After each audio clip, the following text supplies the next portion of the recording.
누군가를 정말 사랑한다면 그 사람이 넘어지지 않게 평생 손을 잡고 있어야 할까요?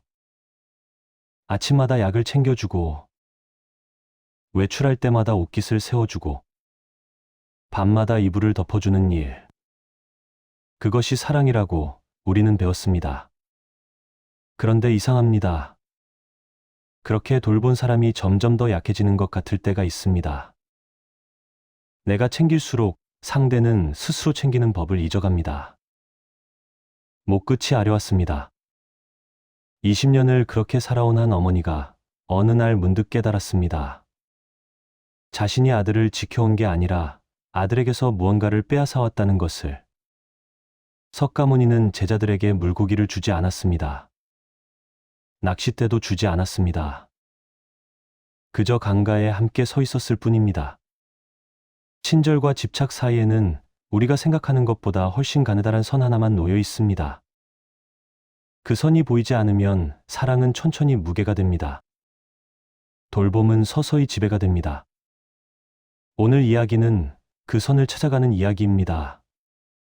제1장 왜 그 사람은 혼자 설 수 없게 되었을까? 한 남자가 있었습니다. 매일 아침 6시에 일어나 아내의 아침을 차렸습니다. 커피 온도, 토스트 굽는 시간, 계란의 익힘 정도까지. 모든 것이 완벽했습니다. 아내는 고마워했습니다. 처음에는. 그런데 몇 년이 지나자 아내는 남편이 출장을 가면 아침을 거르기 시작했습니다. 커피 내리는 법을 잊어버린 것이 아니었습니다. 그냥 할 수가 없었습니다. 혼자서는. 남자는 그 사실을 알고 더 열심히 챙겼습니다. 출장 전날에는 일주일 치 반찬을 만들어 냉장고에 채워놓았습니다. 매일 전화로 식사 여부를 확인했습니다. 사랑이었습니다. 분명히. 그런데 아내의 눈빛은 점점 더 무거워졌습니다. 석가모니가 제자 아난다를 처음 만났을 때의 일입니다. 아난다는 스승을 극진히 모셨습니다. 물을 떠오고 옷을 정돈하고 길을 먼저 살폈습니다. 어느 날 석가모니가 물었습니다. 내가 나를 위해 모든 것을 하면 나는 무엇을 하며 살아야 하느냐? 아난다는 대답하지 못했습니다. 친절에는 방향이 있습니다. 상대를 향해 뻗어나가는 친절이 있고 나를 향해 되돌아오는 친절이 있습니다. 전자는 상대를 자유롭게 합니다. 후자는 상대를 의존하게 만듭니다. 그 차이는 미세합니다.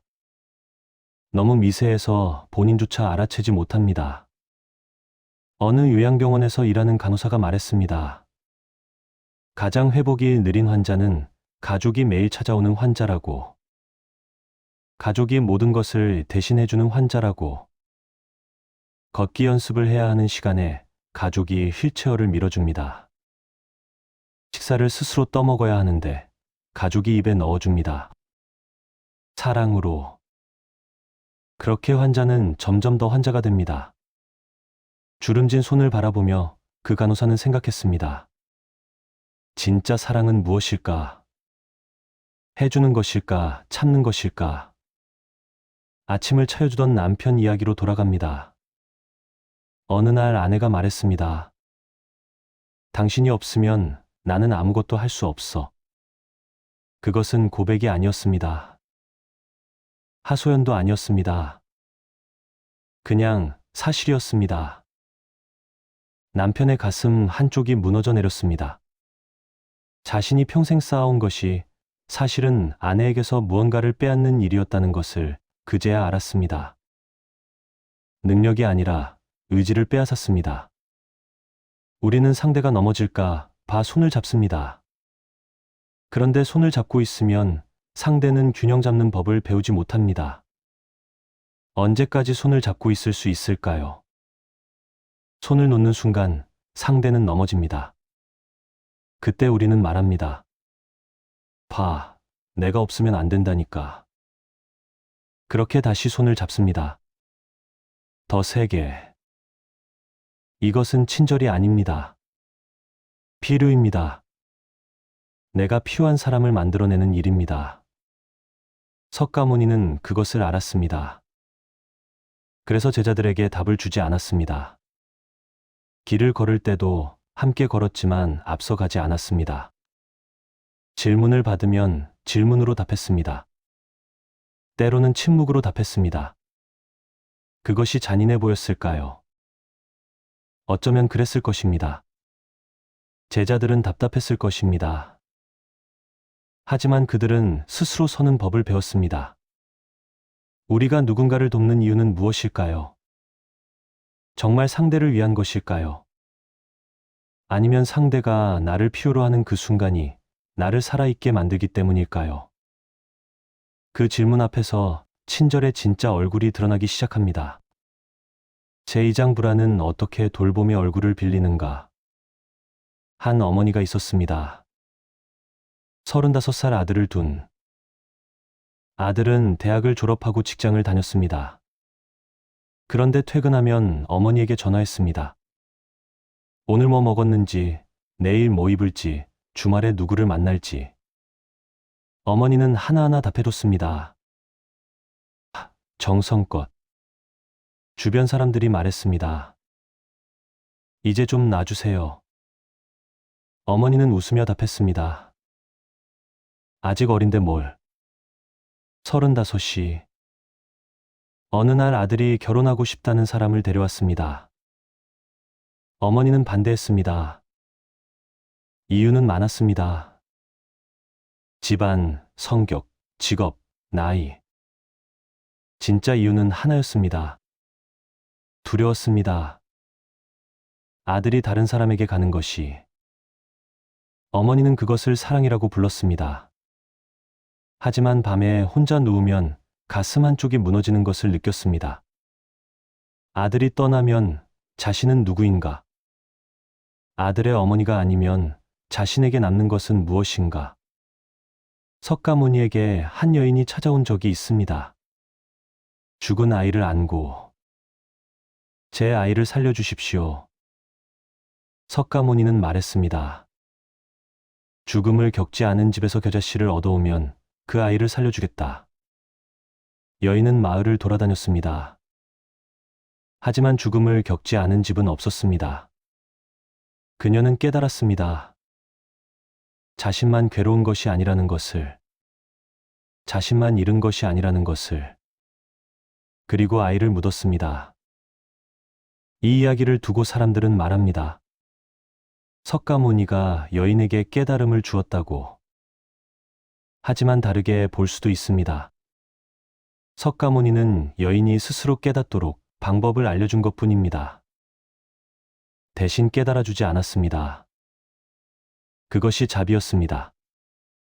대신 살아주는 것, 대신 느껴주는 것, 대신 결정해주는 것. 그것은 돌봄이 아니라 빼앗음입니다. 아들을 놓지 못하는 어머니 이야기로 돌아갑니다. 어머니는 아들에게 물었습니다. 내가 나를 떠나면 엄마는 어떻게 살아야 하니? 아들은 대답하지 못했습니다. 그 질문은 아들을 향한 것이 아니었습니다. 어머니 자신을 향한 것이었습니다. 하지만 어머니는 그 질문을 아들에게 떠넘겼습니다. 그렇게 아들은 죄책감이 되었습니다. 어느 정신과 의사가 말했습니다. 상담실에 오는 사람들 중 가장 많은 유형이 나 때문에 부모님이 괴로워하신다고 말하는 사람들이라고. 부모는 사랑한다고 말합니다. 하지만 자식은 빚을 느낍니다. 왜 그럴까요? 사랑의 조건이 붙어 있기 때문입니다. 내가 있어야 내가 산다는 조건이. 그것은 사랑이 아니라 의존입니다. 상대에게 짐을 지우는 일입니다. 석가모니는 제자들에게 말했습니다. 나는 너희가 필요하지 않다. 잔인하게 들립니다. 하지만 그 말 뒤에는 이런 의미가 숨어 있었습니다. 나는 너희가 없어도 괜찮다. 그러니 너희도 나 없이 괜찮아야 한다. 자유였습니다. 필요하지 않다는 것은 버린다는 의미가 아니었습니다. 상대를 온전한 존재로 인정한다는 의미였습니다. 어머니는 결국 아들을 보냈습니다. 결혼식 날 백발의 어머니는 눈물을 흘렸습니다. 슬픔이 아니었습니다. 두려움도 아니었습니다. 그냥 놓아준다는 것이 이렇게 아픈 일인지 처음 알았습니다. 그날 밤 어머니는 혼자 집에 돌아와 처음으로 자신만을 위한 저녁을 차렸습니다. 50년 만에 우리는 상대를 지키려고 합니다. 하지만 때로 그 지킴은 상대가 스스로를 지키지 못하게 만듭니다. 진짜 질문은 이것입니다. 내가 상대를 지키는 것일까? 상대를 통해 나를 지키는 것일까?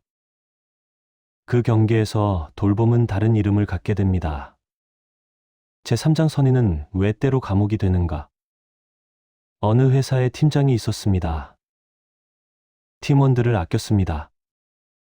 야근하는 팀원에게 저녁을 사주고, 힘들어하는 팀원의 일을 대신 처리해주고, 실수한 팀원을 감싸주었습니다.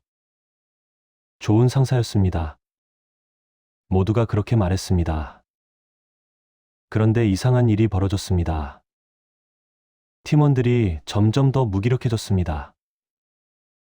스스로 결정하지 못했습니다. 작은 일도 팀장에게 물어봤습니다. 이거 이렇게 해도 될까요? 이 정도면 괜찮을까요? 팀장님이라면 어떻게 하실 것 같으세요? 팀장은 답해줬습니다. 매번. 그렇게 팀원들은 생각을 멈췄습니다. 팀장이 퇴사를 결정했을 때 팀원들은 패닉에 빠졌습니다. 누가 우리를 이끌어줄 것인가? 누가 우리 대신 결정해줄 것인가? 팀장은 그제야 알았습니다. 자신이 팀원들을 키운 것이 아니라 팀원들을 길들인 것이라는 것을. 선의로. 석가모니의 제자 중에 사리푸타라는 사람이 있었습니다. 지혜로웠습니다. 다른 제자들이 어려워하는 질문에 명쾌한 답을 주었습니다. 그런데 석가모니는 때때로 사리푸타를 제지했습니다. 그들이 스스로 답을 찾게 하라. 사리푸타는 이해하지 못했습니다. 답을 아는데 왜 알려주지 말아야 합니까? 석가모니가 말했습니다. 내가 답을 주면 그들은 답을 얻는다. 하지만 답을 찾는 법은 배우지 못한다. 길을 알려주는 것과 길을 함께 걷는 것은 다릅니다. 전자는 빠릅니다. 후자는 느립니다. 하지만 전자는 의존을 만들고 후자는 자립을 만듭니다. 어느 초등학교 선생님이 말했습니다. 아이들 숙제를 엄마가 대신해주는 경우가 많다고. 엄마는 아이가 혼나지 않게 하려고 그런다고. 하지만 아이는 배우지 못합니다. 숙제를 하는 법이 아니라 누군가 대신해준다는 것을. 그렇게 자란 아이는 어른이 되어서도 누군가 대신해주기를 기다립니다. 인생을. 선의에는 함정이 있습니다. 선의는 거부하기 어렵습니다. 상대가 나를 위한다는데 어떻게 거절할 수 있을까요? 그렇게 우리는 타인의 선의 안에 갇힙니다. 한 청년이 있었습니다. 부모님이 모든 것을 정해주었습니다. 학교, 전공, 직업, 결혼 상대. 청년은 따랐습니다. 부모님이 자신을 위한다는 것을 알았으니까. 35이 되었을 때 청년은 문득 깨달았습니다. 자신의 인생에서 자신이 결정한 것이 하나도 없다는 것을. 목끝이 메어왔습니다. 그는 부모님께 물었습니다. 제 인생은 누구 것입니까? 부모님은 당황했습니다. 우리가 다 너를 위해서 한 건데. 청년은 말했습니다. 저를 위한 게 아니라 부모님을 위한 거였어요. 부모님이 안심하기 위한. 그날 집을 나왔습니다. 처음으로 자기 발로. 석가모니는 아들이 있었습니다. 어느 날 아들이 물었습니다. 아버지, 저는 왕자인데 왜 탁발을 해야 합니까? 석가모니는 대답했습니다. 내가 왕자이기 때문이다. 아들은 이해하지 못했습니다. 왕자는 모든 것을 가질 수 있다. 하지만 모든 것을 가진 사람은 아무것도 가지지 못한 사람의 마음을 알 수 없다. 그날 아들은 맨발로 거리를 걸었습니다. 처음으로 선의가 상대를 자유롭게 하려면 선의는 스스로를 내려놓아야 합니다. 내가 옳다는 확신을, 내가 더 잘 안다는 믿음을. 그것이 가장 어렵습니다. 우리는 상대를 위한다고 말합니다. 하지만 정말 상대를 위하는 것이라면 왜 상대는 점점 더 작아질까요? 왜 스스로 설 수 없게 될까요? 어쩌면 우리가 주는 것은 도움이 아니라 상대가 스스로 도울 기회를 빼앗는 일인지도 모릅니다. 제사장 놓아준다는 것은 버리는 것과 어떻게 다른가? 어느 안병동에서 일하는 의사가 말했습니다. 가장 평화로운 죽음을 맞는 환자는 가족이 손을 놓아준 환자라고. 잔인하게 들립니다. 하지만 의사는 말을 이었습니다. 손을 놓아준다는 것은 버린다는 게 아닙니다. 상대의 시간을 상대에게 돌려주는 겁니다. 어느 환자가 있었습니다. 말기였습니다. 가족들은 매일 찾아와 울었습니다. 아빠, 포기하지 마세요. 엄마, 힘내세요. 환자는 힘을 냈습니다. 가족을 위해. 하지만 몸은 한계에 다다랐습니다. 환자는 더 이상 먹을 수 없었습니다. 숨쉬기조차 힘들었습니다. 그런데도 가족은 말했습니다. 조금만 더 버텨요. 환자의 눈빛이 흔들렸습니다. 어느 날 환자의 딸이 말했습니다. 아빠, 이제 쉬셔도 돼요. 그날 밤 환자는 눈을 감았습니다. 평화로운 얼굴로. 석가모니의 제자 중에 앙굴리말라라는 사람이 있었습니다. 살인자였습니다. 999명을 죽였습니다. 석가모니가 그를 만났을 때 사람들은 말했습니다. 저 사람을 제자로 받아들이지 마십시오. 석가모니는 앙굴리말라에게 물었습니다. 내가 진정으로 원하는 것은 무엇이냐? 앙굴리말라는 대답하지 못했습니다. 석가모니는 그를 받아들였습니다. 하지만 그의 과거를 지워주지 않았습니다. 대신 살아주지도 않았습니다. 그저 옆에 있었습니다. 앙굴리말라는 마을을 다니며 탁발을 했습니다. 사람들은 돌을 던졌습니다. 욕을 했습니다. 석가모니는 막지 않았습니다. 이것이 내가 진 빛이다. 앙굴리말라는 맞았습니다. 피를 흘렸습니다. 그렇게 자신의 죄를 온몸으로 갚아갔습니다.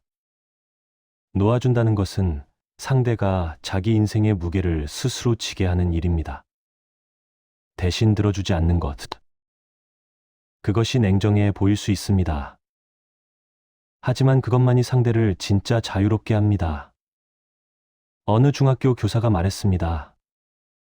학교 폭력 문제로 상담할 때 부모들이 가장 많이 하는 말이 우리 아이는 그럴 애가 아니에요라고. 하지만 아이는 그랬습니다. 부모가 감싸줄수록 아이는 자기 행동의 무게를 느끼지 못합니다. 진짜 사랑은 아이가 그 무게를 느끼게 하는 것입니다. 아프더라도. 주름진 손을 바라보며 한 할아버지가 말했습니다. 손주한테 용돈을 주지 않기 시작했어요. 이유를 물었습니다. 손주가 돈의 가치를 모르더라고요. 내가 주니까 당연하게 여기더라고요. 처음에는 손주가 서운해했습니다. 하지만 얼마 후 손주는 아르바이트를 시작했습니다. 처음으로 번 돈으로 손주는 할아버지께 밥을 샀습니다. 할아버지는 그날 눈물을 흘렸습니다. 처음으로 손주가 어른처럼 보였어요. 놓아준다는 것은 상대를 믿는다는 뜻입니다. 넘어져도 일어날 수 있다고. 아파도 견딜 수 있다고. 혼자서도 괜찮다고. 그 믿음이 없으면 우리는 계속 붙들게 됩니다. 사랑이라는 이름으로. 우리는 상대를 지키려고 모든 것을 대신 짊어집니다. 하지만 그렇게 하면 상대는 자기 인생의 주인이 될 기회를 잃습니다. 진짜 사랑은 어쩌면 상대가 무게를 느끼도록 내려놓는 일인지도 모릅니다. 그 무게 속에서 사람은 자라니까요. 제5장 자유롭게 하는 친절은 어떤 모습인가? 석가모니가 열반에 들기 전 제자들이 물었습니다. 스승님이 떠나시면 우리는 누구를 따라야 합니까? 석가모니는 대답했습니다. 너희 자신을 따르라. 제자들은 당황했습니다. 평생 스승을 따라 살았는데 이제 와서 스스로를 따르라니. 석가모니가 말했습니다. 내가 너희에게 준 것은 길이 아니다. 길을 찾는 법이다. 그 차이는 큽니다. 길을 주면 사람들은 그 길만 걷습니다. 길을 찾는 법을 주면 사람들은 어디든 갈 수 있습니다. 어느 목공소 장인이 말했습니다. 제자를 가르칠 때 처음 몇 년은 아무것도 가르쳐 주지 않는다고. 그냥 옆에서 보게만 한다고. 왜 직접 알려주지 않으세요? 장인이 답했습니다. 보고 배운 것은 평생 갑니다. 들어서 배운 것은 금방 잊어버립니다. 제자는 몇 년을 그렇게 보냈습니다. 장인의 손, 장인의 호흡, 장인의 침묵. 그리고 어느 날 처음으로 대패를 잡았습니다. 손이 기억하고 있었습니다. 가르치지 않았는데 배워져 있었습니다. 석가모니는 제자들에게 답을 주지 않았습니다. 하지만 삶을 보여주었습니다. 어떻게 걷는지, 어떻게 먹는지, 어떻게 앉는지, 어떻게 침묵하는지. 제자들은 보았습니다. 그리고 따라했습니다. 억지로가 아니라 자연스럽게. 어느 유치원 선생님이 말했습니다. 아이들에게 하지 말라고 말하는 대신 다른 방법을 보여준다고. 아이가 친구를 때리면 때리지 말라고 하는 대신 친구한테 이렇게 말해볼까? 나 지금 화났어. 아이는 따라합니다. 처음에는 서툴지만 점점 자기 말이 됩니다. 자유롭게 하는 친절은 상대에게 무언가를 주는 것이 아닙니다. 상대 안에 이미 있는 것을 꺼낼 수 있게 하는 것입니다. 한정신과 의사가 말했습니다. 상담의 목표는 환자를 고치는 게 아니라고. 환자가 스스로 자신을 고칠 수 있다고 믿게 만드는 겁니다. 의사는 답을 주지 않습니다. 질문을 던집니다. 그때 기분이 어땠나요? 왜 그렇게 느꼈을까요? 다르게 행동할 수도 있었을까요? 환자는 대답하며 스스로를 들여다봅니다. 그렇게 자기 안에서 답을 찾아냅니다. 석가모니가 죽어가는 사람에게 한 말이 있습니다. 내가 너를 살릴 수 없다. 하지만 내가 두려워하지 않도록 옆에 있겠다. 살려주지 않았습니다. 대신 죽어주지도 않았습니다. 그냥 옆에 있었습니다. 그것이 자비였습니다. 어느 호스피스 병동에서 자원봉사를 하는 사람이 말했습니다. 처음에는 환자들에게 무언가를 해주려고 했다고. 말을 걸고 책을 읽어주고 손을 잡아주고. 그런데 어느 날 한 환자가 말했습니다. 그냥 옆에 있어 주세요. 아무것도 하지 말고. 그날 봉사자는 1시간 동안 가만히 앉아 있었습니다. 환자도 가만히 누워 있었습니다. 아무 말도 없었습니다. 1시간 후 환자가 말했습니다. 고마워요. 오늘 제일 편했어요. 자유롭게 하는 친절은 비어 있습니다. 상대를 채우려 하지 않고 상대가 스스로 채울 공간을 남겨둡니다. 석가모니는 말했습니다. 빈 그릇만이 채워질 수 있다. 우리가 가득 차 있으면 상대가 들어올 자리가 없습니다. 우리가 비어 있어야 상대가 자기 모습으로 설 수 있습니다. 진짜 친절은 어쩌면 해주는 것이 아니라 비워주는 것일지도 모릅니다. 상대가 들어올 공간을, 상대가 설 자리를, 그 공간 안에서 사람은 비로소 자기 모습을 발견하니까요. 석가모니가 마지막으로 한 말이 있습니다. 모든 것은 변한다. 게으르지 말고 정진하라. 이 말을 두고 사람들은 여러 해석을 합니다. 하지만 어쩌면 이 말은 제자들에게 마지막으로 남긴 선물이었는지도 모릅니다. 스승이 떠나도 너희는 괜찮다는, 너희 안에 이미 모든 것이 있다는, 그러니 두려워하지 말고 너희 길을 가라는, 한 어머니가 말했습니다. 자식을 떠나보내는 날 처음으로 자유로웠다고. 슬프지 않았냐고 물었습니다. 어머니는 고개를 저었습니다. 슬픈 게 아니라 뿌듯했어요. 내가 키운 사람이 이제 혼자 살 수 있다는 게. 우리는 평생 누군가를 붙들고 삽니다. 떠나지 말라고, 혼자 두지 말라고. 하지만 진짜 사랑은 떠날 수 있게 하는 것입니다.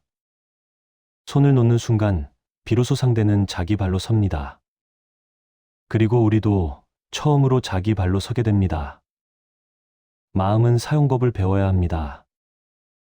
착하게 쓰는 법이 아니라 자유롭게 하는 법을. 상대를 위한다는 이름으로 우리는 얼마나 많은 것을 빼앗아 왔을까요?